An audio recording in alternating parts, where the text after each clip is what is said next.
Hi Dhanyas vlog 22-ൻ്റെ new ചാനലിലേക്ക് കടന്നു വരുന്ന ഓരോ പുതിയ കൂട്ടുകാർക്കും എൻ്റെ ഒരുപാട് സ്നേഹം. ഒരുപാട് നീട്ടിക്കൊണ്ടു പോകാതെ ചില പ്രത്യേക കാര്യങ്ങൾ മാത്രം പറഞ്ഞുകൊണ്ട് അവസാനിപ്പിക്കുന്നു. ചില ലൈവുകൾ കാണുമ്പോൾ നമുക്ക് എല്ലാ ലൈവുകളിലും പോകാറുണ്ട്. എന്നാൽ ചില ലൈവുകൾ കാണുമ്പോൾ ഒരുപാട് സങ്കടവും അതോടൊപ്പം ചില ചാനലുകൾ കാണുമ്പോൾ സന്തോഷവും തോന്നാറുണ്ട്.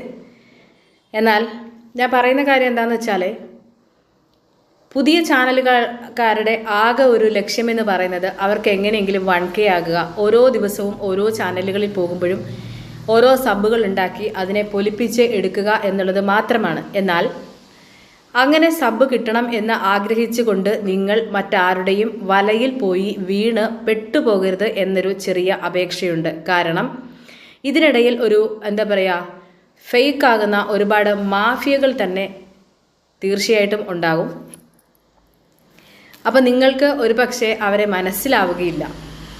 അതെങ്ങനെയാണെന്ന് ചോദിച്ചാൽ, കൂടുതലും ഇവർ ഇറങ്ങുന്നത് ബ്ലൂ അല്ലെങ്കിൽ മോഡറേറ്റർമാർ ഒരുപാട് ഉള്ള ചാനലുകളിലാണ് കൂടുതലായി വരിക. രണ്ടാമത് ഇവർ വമ്പൻ ഓഫറുകളായിരിക്കും വെക്കുക. കൂടുതൽ സപ്പോർട്ടിങ് നിങ്ങൾക്ക് തരും, നിങ്ങൾ തകർന്നു പോകണ്ട, കൂടെ ഞങ്ങളുണ്ടാവും എന്നുള്ളതൊക്കെയും, കൂടാതെ 100 സബ് തരാം, 50 സബ് തരാം എന്നുള്ള മോഹന വാഗ്ദാനങ്ങളുമുണ്ട്. എന്നാൽ ഈ സബുകളൊന്നും സ്വീകരിക്കേണ്ട എന്നല്ല ഞാൻ പറഞ്ഞത്. പക്ഷേ ആ ചാനലുകളിലും ആയി ബന്ധപ്പെട്ടു പോകുമ്പോൾ, അല്ലെങ്കിൽ നിങ്ങൾക്ക് ഓഫറുകൾ കൂടുതലായി തരുന്നുണ്ട് എങ്കിൽ തീർച്ചയായും നിങ്ങൾ ശ്രദ്ധിക്കേണ്ട ഒരേ ഒരു കാര്യം, ആ ചാനലിൽ വീഡിയോസുകളോ ഷോർട്സുകളോ കണ്ടിട്ട് കാര്യമില്ല. ചാനലുകളിലെ അതാത് ലൈവുകൾ പോയി ഒന്ന് ശ്രദ്ധിക്കുക.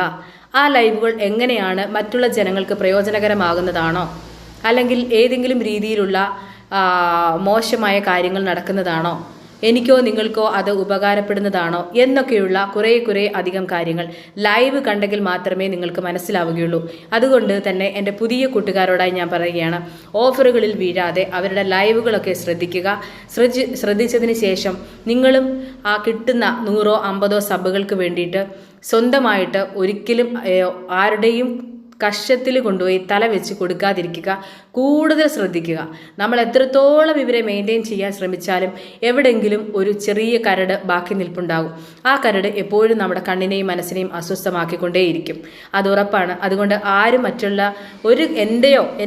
എന്നെ അടക്കമാണ് പറയുന്നത്, എൻ്റെ വാഗ്ദാനങ്ങളിലോ എൻ്റെ ചിരിയിലോ എൻ്റെ മുത്തേ ചക്കര എന്നുള്ള വിളിയിലോ ഒന്നും നിങ്ങൾ മയങ്ങി വീഴേണ്ട. നിങ്ങൾക്ക് അതുകൊണ്ടാണ് പുതിയ ചാനലുകാർക്കായി ഇങ്ങനെയൊരു വീഡിയോ ഇഷ്ടപ്പെടുകയാണെങ്കിൽ നിങ്ങൾ ലൈക്കും കമൻറ്റും ചെയ്യാൻ മറക്കണ്ട. Thank you so much.